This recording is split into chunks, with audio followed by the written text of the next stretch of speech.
team members, empowered to learn, to create, to grow, to harvest, to lead, to dream. Equity. Karibu member.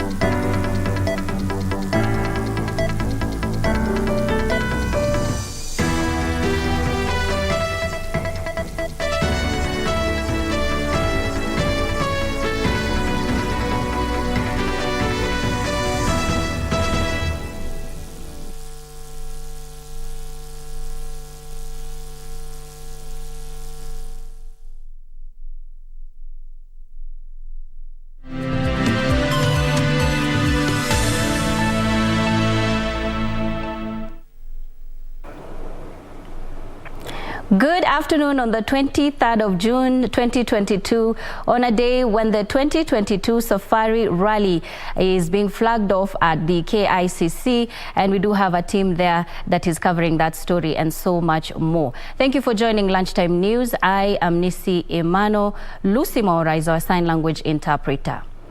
Now, security agencies in Embu West Sub-County have seized counterfeit liquor and arrested 3 suspects at a home in Gatondo Village, Itabua sub-location. The 3 suspects were arrested when cleaning bottles in readiness for package. According to the area deputy commissioner, the consignment nabbed included 13 crates of assorted liquor, 28 empty crates, 22 jerry cans filled with liquid suspected to be ethanol, a carton of bottle tops, and 2 rolls of counterfeit duty stamps. She also thanked members of the public for the information. Through our officers on the ground that some liquor, illicit liquor was being produced in this area, and immediately we came here and managed to come into a building that you can see behind us, and actually we found the brewing taking place. The police urged members of the public to keep divulging information in relation to acts of criminality in their areas to law enforcers. They are the ones which are maybe maiming people and killing people. So we are putting them on alert that we are not on them, and we are going to take what we call police action. Area OCPD Julius Chumbule said they will sustain the crackdown to weed out unscrupulous. We would also send a word of warning to all those people that we know what they are doing, and in most cases we will just catch up with them and take the necessary action, that's taking them through the court process so that they face prosecution for what they did. 3 people have been arrested and are helping the police with information. Reporting for Lunchtime News, I'm Lilian Sana. Moving on, the National Assembly Speaker Justin Muturi claims Kenyans want to understand the genesis of the fallout between President Uhuru Kenyatta and Deputy President William Ruto. Speaking at funeral in Kericho County, Muturi said his attempts to find out the genesis of the alleged fallout had failed, and only the two can reveal the truth. National Assembly Speaker Justin Muturi was attending the funeral service of Mama Jane Tirop, mother to the former Bomet governor and Chama cha Mashinani party leader Isaac Ruto in Kericho County. Muturi using the platform to send a message to President Uhuru Kenyatta and Deputy President William Ruto.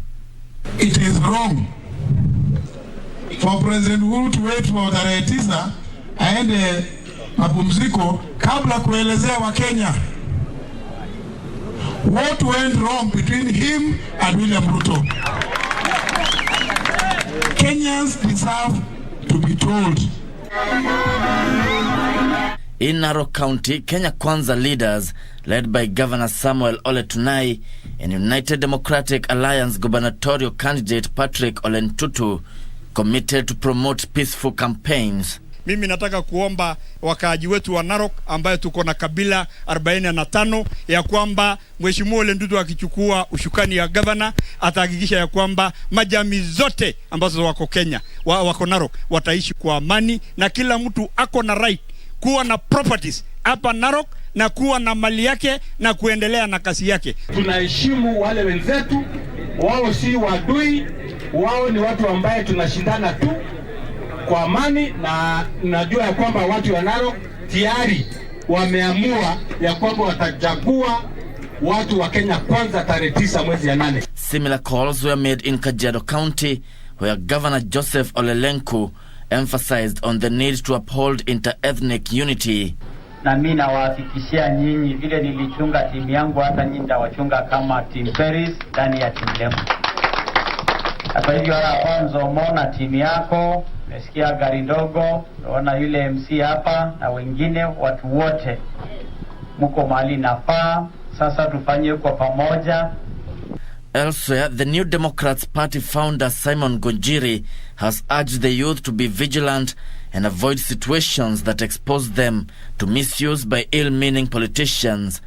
Huyu mtu unachukulia mawe ni brother yako, ni sister yako, ni cousin yako, ni relative yako. Ukichukua mawe uoge mtu na nyumba jioni, mutakutana na yeye. After election munaingia nyumba moja. Sasa hiyo ni nini? Vijana wetu waacha tuwaelimishe, wawe watu wako na IQ ya juu, ujue huyu ni brother yako, ni sister yako. Tafadhali. Visho Kiwashira, Lunchtime News. Talai High School in Baringo County has built a dispensary to serve students, teachers, and the surrounding community, as well as generate income. The school principal, Silvanus Cheptarus, said the facility will help improve service delivery in the region. Proceeds from the facility will go towards sponsoring the education of students from underprivileged backgrounds. Baringo Governor Stanley Kiptis also promised to support the school by employing a nurse and supplying drugs to the dispensary.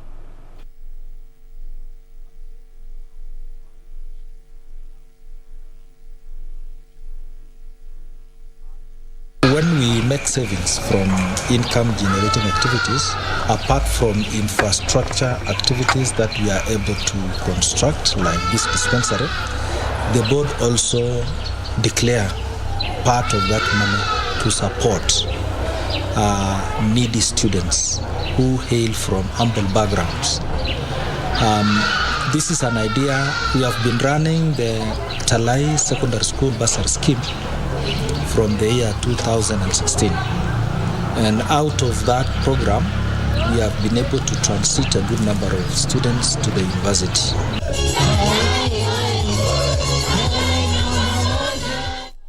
Meanwhile, Azimio la Umoja One Kenya Coalition presidential running mate Martha Karua says the party represents progressiveness and inclusion of all, and no one will be left out of government if it wins the race to State House. Karua, who met leaders of Muslim organizations in the country, said Raila Odinga-led alliance is committed to correcting historical injustices and upholding human rights.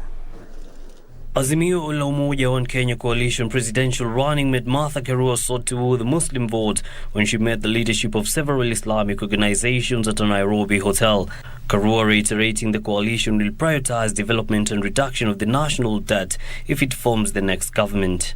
There are certain basic needs, human needs, that each person ought to be able to access, and therefore the country must do these things for those who are unable to achieve them for themselves. And those things are shelter, they're food, they're the basics like water, education, all those things that you need for your life to progress. Muslim leaders called for diversity and inclusivity in the next government should Azimio la Umoja One Kenya Coalition clinch the country's top seat in the next general elections. We are committed to electing leaders of integrity that will fight corruption. We have taken a decision that we are going to support Martha with everything we can. We'll support her physically with everything that we have, materially with everything we have. We will campaign for her. We will vote for her as Muslims. Can ever truly flourish if it stifles the potential of its women and deprives itself of the contributions of half of its citizens. Leaders attending the forum also made a clarion call for peace during the electioneering period. Isufar reporting for Lunchtime News. The government has been urged to beef up security in schools located in areas affected by perennial banditry. West Pokot Governor Professor John Lonyangapuo says some schools located along the county borders have been affected by insecurity, a situation that has seen some of them lock the doors to learners. Governor George Lonyangapuo has appealed to leaders from communities affected by insecurity to avoid making inflammatory remarks that incite locals. The governor says the government should be quick to deal with divisive leaders. Kwanza huyu mwenye anaongea chafu kama hiyo mniambie jina lake, nitafute county commissioner ya West Pokot, nionyeshe address ya hiyo mkora, awekwe kwa boot ya gari, waulize ukoo yao ilikuwa wapi zamani, akwende anakonganisha wapi. Because that's not us. We want peace hapa. The governor, who was addressing secondary school heads drawn from the region, said security is paramount and learners must be protected.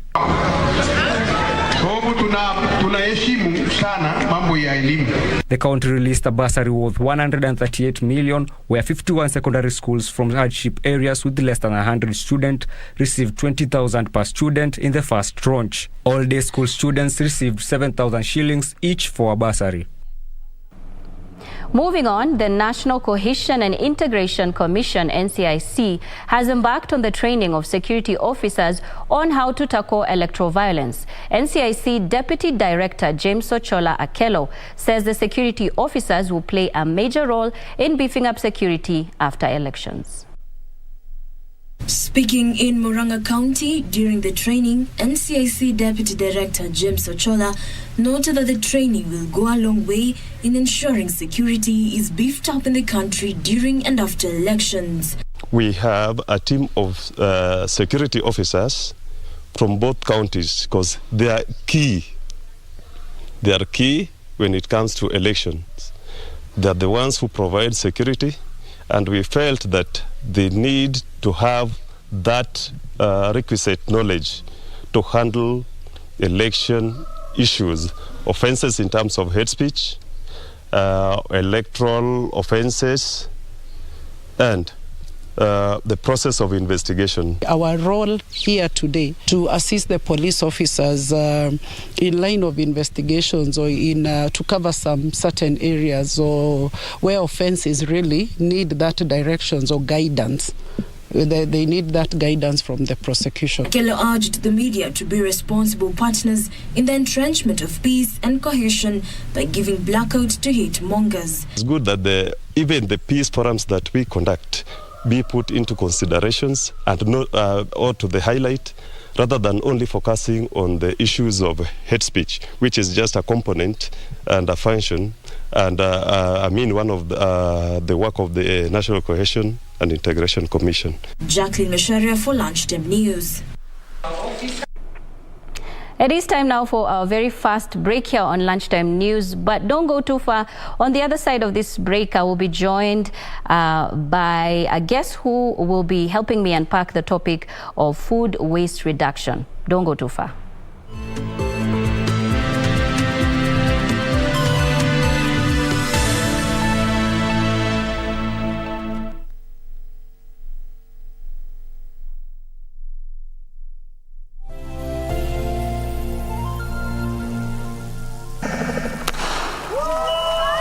As the world gears up for the World Athletics Championships and Commonwealth Games, Athletics Kenya holds trials to get the nation's representatives at these global events this Friday and Saturday. Watch the trials live on KBC Channel 1 this Friday and Saturday. KBC, your true sports partner.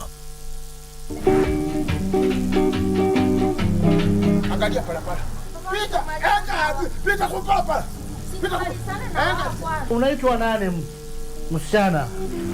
Kawera, ex wa Makoa. Ex wa Makoa. Tutasema eski. Ukiseki kiswa yako hivi, uko na kiswa mzuri. Niko na kichwa mzuri. 50,000 si utaandikwa hata kwa gazeti. Kama mwanamke anaona ako na mtu kama huyu anamtesa, mwezi mmoja afadhali atoke kwa hiyo mali. Atoke akienda wapi? Run when you can. Sasa uko na miguu, kimbia. Otherwise atakufunja miguu. Na unampiga. Sijampika, yeye ndiye anachipika. Yeye mwenyewe. Ulikuwa unakuja kuokoa maisha. Wewe ni ambulance.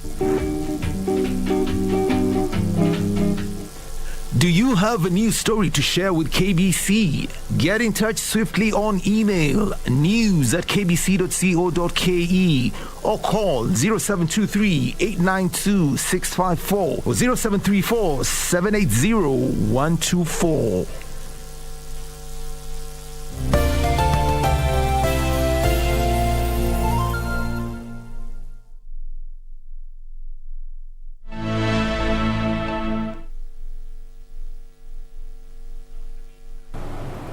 Welcome back. Thank you for staying with Lunchtime News. Now, a clean energy project geared towards tackling climate change has been launched at Ichuni Girls Secondary School in Masaba South Sub-County, Kisii County. The project that has been funded by Equity Foundation will help the school reduce dependence on wood for fuel, meal preparation hours, and mitigate against respiratory diseases through prevention of air pollution. Speaking during the launch of a clean energy project at Ichuni Girls Secondary School, Equity Foundation Associate Director Eric Nevasha noted the use of wood fuel in secondary schools as one of the biggest challenges to curbing climate change. We realized particularly secondary boarding schools are the biggest consumers of firewood. And then we realized that the trees that we are planting and committing a lot of resources then will be in danger if we don't do something about consumption of firewood. And we did a research and found that schools in Kenya are consuming in excess of 1 million metric tons of wood per year to keep their kitchens running. Do you know how much that one translates to? Mathematicians. 1 million metric tons of firewood translate into cutting 12 million trees a year. 12 million trees a year being cut to sustain our education institutions. Equity Foundation is also supporting afforestation initiative where 15 million trees have been planted within 2.5 years. We have destroyed our environment through cutting trees for firewood. We have just planted 15 million trees in 2.5 years. 2 million trees on the ground courtesy of Equity, and I'm sure a few have been planted.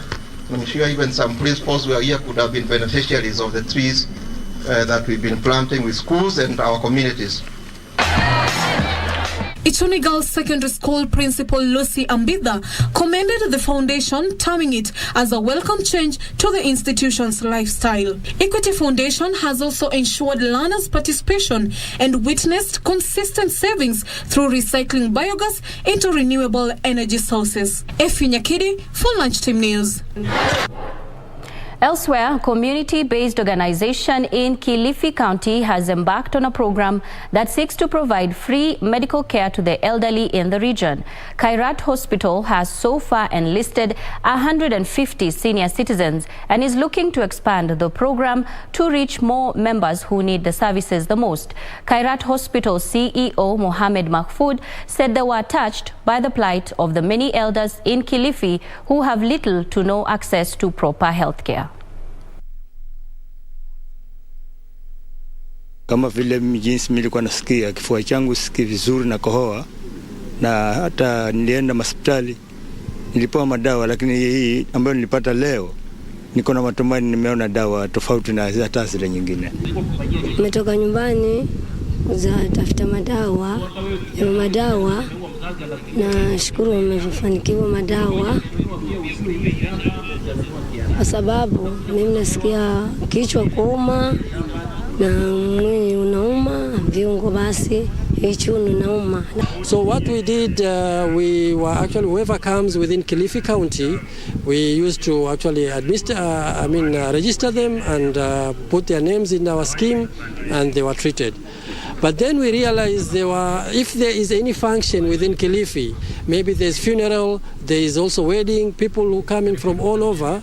So maybe from Lamu, as far as Lamu, Mombasa, when they come there, they are being told that if you are sick, you have a problem, go and to Khairat, you'll get free medication. Sasa tunaona kwamba the number ina increase. With time, the number ina increase, wanakuja wengi sana wakitaka matibabu ya bure, ambao wanasikia kutoka kwa wenzao kwamba ukienda Khairat na kama wewe ni mzee na umepitisha miaka 60, 65 na kuendelea, utapata matibabu ya bure. Sasa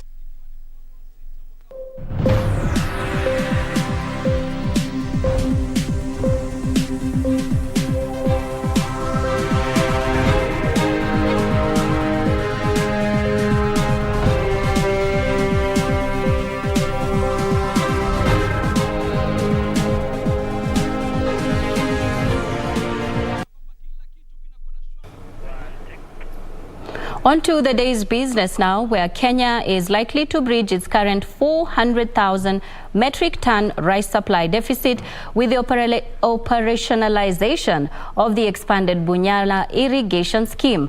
The National Irrigation Authority has opened up the previous swampy farms for rice farming. The Bunyala Irrigation scheme was started in the 1960s with just 500 acres. The progressive expansion works undertaken by the National Irrigation Authority have seen the scheme expand to its current over 3,000 acres and the number of beneficiaries grow more than tenfold from the initial 150 households to over 2,000 households. Now from 2014 to date, we've moved that acreage from 1,334 to currently 3,126 acres, spreading across the Usonga sub-county and Budalangi sub-county in Busia and Siaya counties. The project was conceived as a flood control measure. We looked at what is a win-win situation. To control the flooding with the land, we did our survey and we realized we have sufficient acreage and we can use the water that is up in the villages to be able now to do the irrigation. The National Irrigation Authority undertook a survey to establish the suitability of the swampy farms, where it confirmed the soils and water was suitable for farming, setting up irrigation infrastructure in 2021. The National Irrigation Authority says the potential for expansion in the area is 2,000 acres, where already 600 acres have been put under irrigation infrastructure, and capacity building of farmers is ongoing in the 300 acres that have not been cropped, while farmers in the cropped 300 acres are already harvesting their first crop. The project has provided a livelihood to farmers who have been leasing farms from the main Bunyala irrigation scheme for years. Rice farmers hope that the project will go a long way in boosting rice production. All right, it is time now for our interview segment. As I had mentioned earlier, I am joined by William Kamore, who is the content manager at LG, and we are going to be discussing matters around food waste reduction. Good afternoon, Mr. Kamore, and thank you for making time for us. Thank you so much. All right, yes. So I don't know if you've seen, even before we delve into the interview, I don't know if you've seen the video that has been taking rounds on social media. This lady went to a supermarket and she bought a packet of unga, and it was so expensive that she was hysterical. So that is the current situation that we are at in this country. Yes. The food prices are so high. Exactly. So my first question would be, what is the role of food preservation? Okay, so thank you for having me. So what I can say, the role of food preservation means that, you see, if you're able to preserve your food for longer, and not only for longer, and also stay fresher for longer, it means that you will be able to reduce your food wastage and also save on your money, because if you can have, let's say, the food you prepared last you for even close to 5 days or 7 days, it means also the same, that you're able to save the money you had on others and also help to reduce the food wastage. So what would be our food preservation options for us living here in the urban areas and also for people in the rural areas? Okay, especially for rural areas. What I want to say is, you see, first of, when it comes to food, actually, in food preservation, and from what we learned in our school days is that if you can remember the basic needs, which were food, shelter, and clothing. So if you are not looking for shelter or clothing, you're looking for food. And so one way of preserving food that we all know is, even if you go through traditional methods, that's like smoking or even drying foods, and also into modern areas, let's talk about freezing, and also talk about wrapping or heating. Like, there are various methods that people can put into to help reduce your food wastage and also help preserve your food longer. So there are various options also depending on a rural setting or an urban setting, and various factors that one has to consider in this case. So this is something I saw that I want to read for you so that you understand where the question is coming from. It says 10% of the world's perishable foods are the ones that are preserved. Okay, so that means 90% of the world's perishable foods, they become waste. Yes, we throw that away. Waste. Exactly. We throw that away. So that means there's a 90% of food that can be preserved so that we don't have some of these issues. It might not be a solution, a big solution, but it can help if the 90% of that food is preserved. So now my question would be, how many Kenyan households presently are using some of these preservation methods? Well, what I can say is, especially when it comes to, when we talk about freezing or refrigerators, we want to talk, LG is currently conducting a survey on how to help consumers get to understand the benefits of food preservation and also get to know the needs of someone who has a refrigerator. So what we found out is that when you talk about, like, now the modern way of preserving food, which is by use of refrigerators, from the survey so far, we have about 74% of Kenyans do own refrigerators, and then from the other, but still from that 74%, again, like you mentioned, the 90% of food that can be preserved is still being thrown away. So we need to educate about even the people already with the food preservation methods, how best to go about it to help your food last for longer. That is what I was going to ask you next.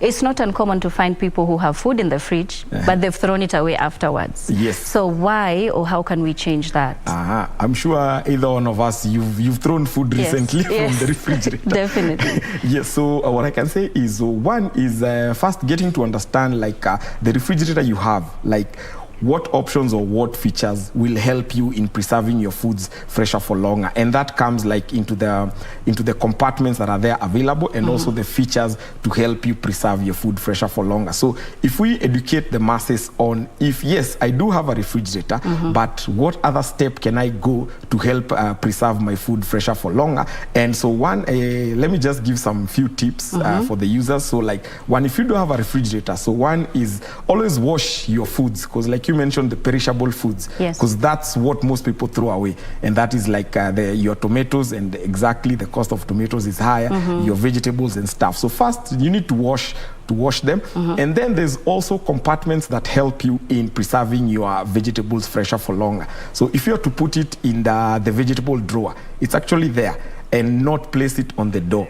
Because again, if you place it on the door, it will be, how can I say, it will not be fresher for longer, and you find you're throwing your vegetables away after like 3 or 5 days. But if you actually store them in a vegetable box, and LG refrigerators are known to have such features like for door cooling, and also the vegetable box to help your vegetables even stay even up to 7 days fresher for longer. So that means you will have less perishable foods to throw away. Okay. So that brings a very very important point. How long should we store food? Because you can eat food from the fridge and get sick.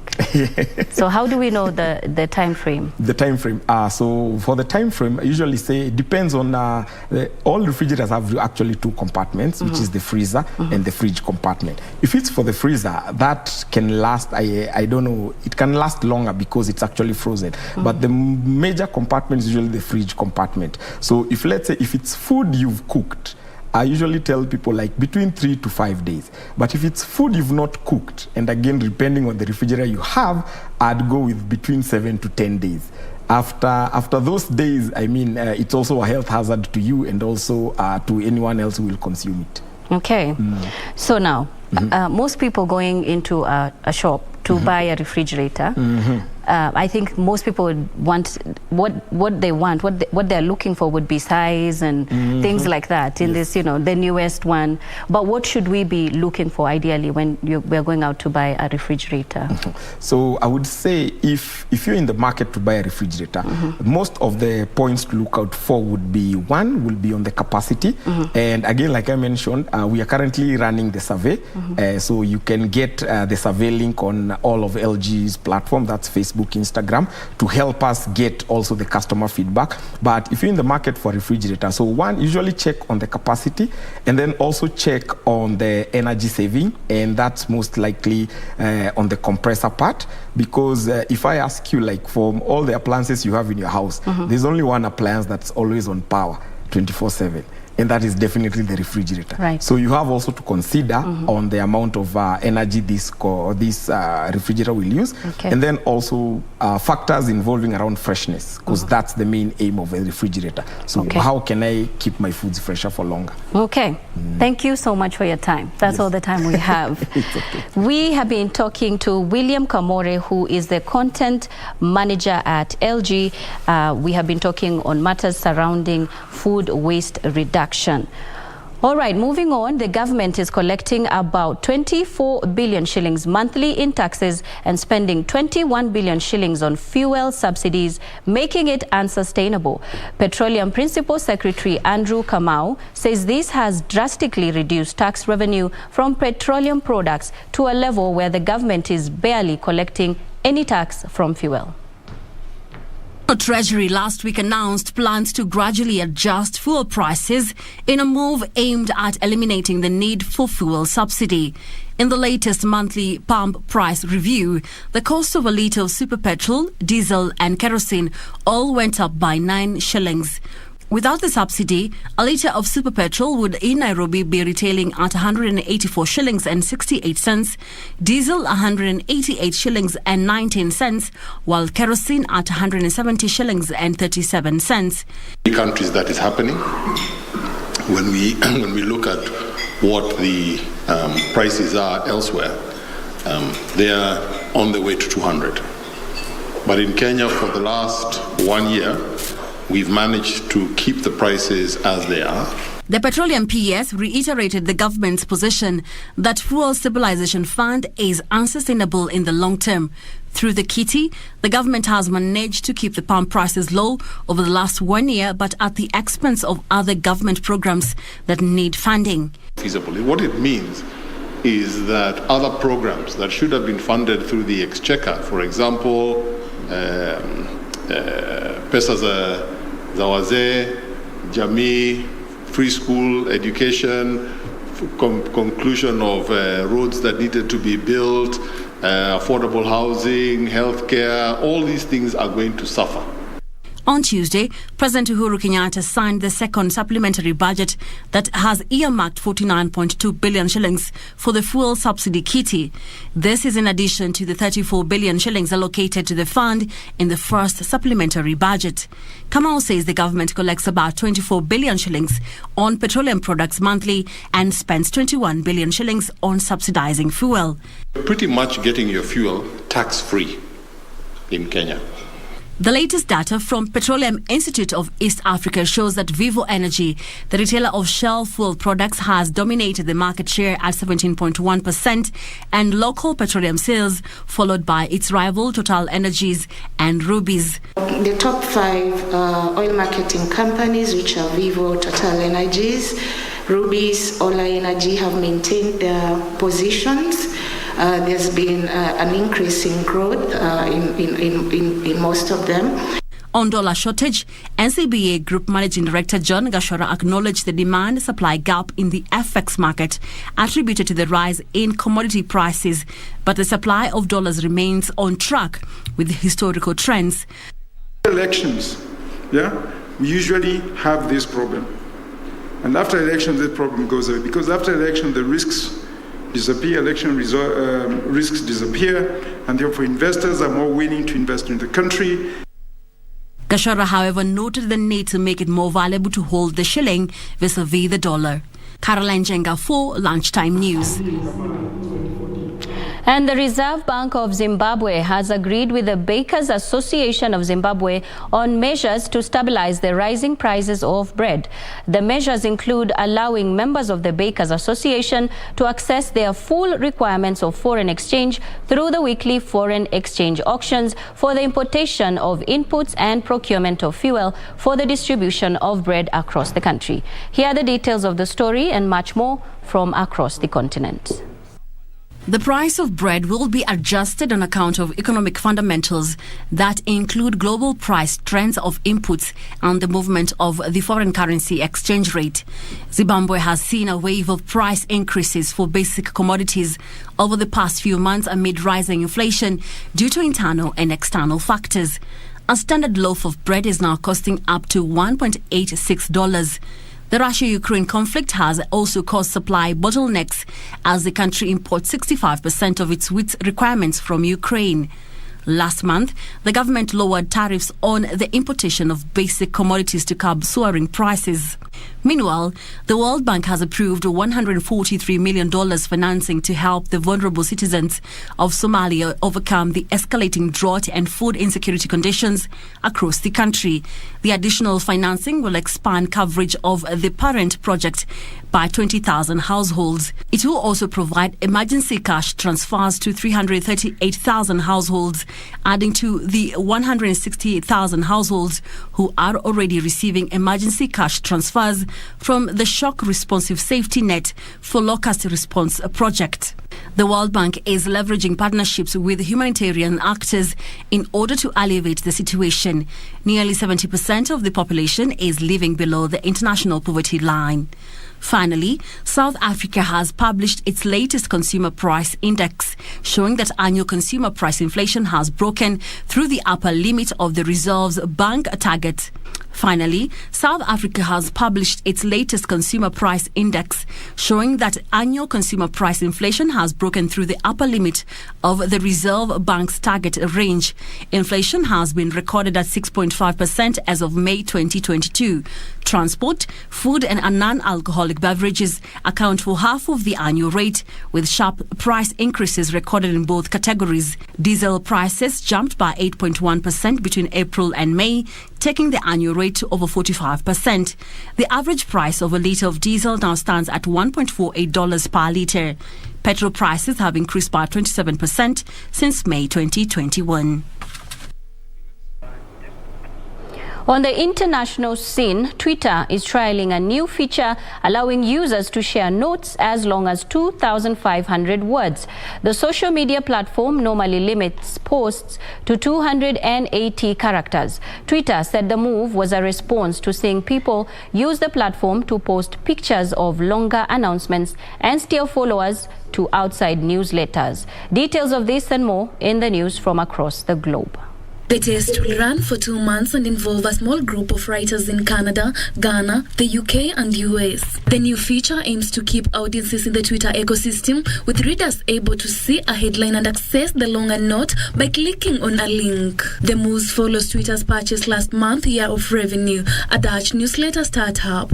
On Wednesday, it said it was folding revenue into the new Notes product, which allows writers to embed GIFs, photos and other features into long-form essays that can be read on and off Twitter. Users will also be able to edit their notes after they have been published. Elsewhere, Elon Musk said Tesla's new factories in Germany and the US are losing billions of dollars due to battery shortages and supply disruptions in China. COVID-19 lockdowns in China this year, including Shanghai, where Tesla has a huge factory, have made it increasingly difficult for manufacturers to operate. In recent weeks, Musk has been warning of job cuts at the firm. Musk said the so-called gigafactories have been struggling to increase production since they were opened earlier this year. Tough restrictions were imposed on the movement of people and material, including the financial, manufacturing, and shipping hub of Shanghai. Finally, the head of International Energy Agency has warned that Russia may stop supplying gas to Europe this winter. In recent weeks,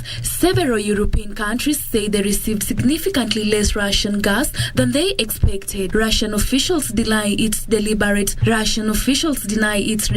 and have blamed technical issues. Before the invasion of Ukraine, Europe imported about 40% of its natural gas from Russia, but that figure has now fallen to about 20%. Across Europe, shortfalls in gas supply continued to be reported. Last month, European countries agreed to protect themselves from the volatility of gas prices by filling up their storage facilities. Terry Njenga, Lunchtime News.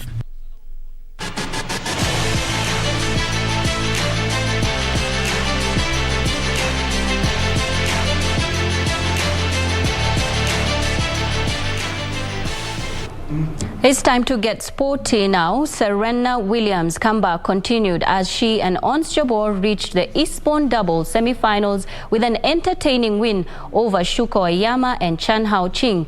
The two will face Serbia's Alexandra Krunic and Poland's Magda Linette for a place in the final. More comfortable up at the net today. The American great, playing just her second match in 12 months, produced a strong serving performance in a 6-2-6-4 win over the double specialists. She and Jabal saved all 9 in the break point they faced. Here.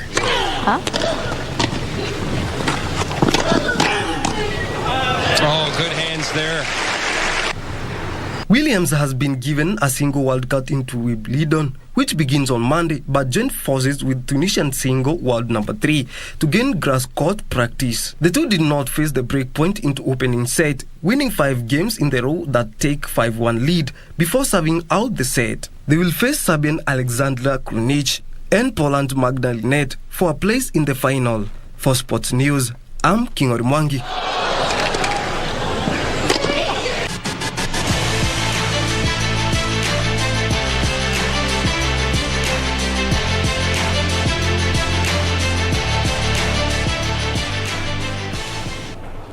Thank you so much for your time. We do appreciate you tuning in to KBC Lunchtime News. More news on our website at www.kbc.co.ke.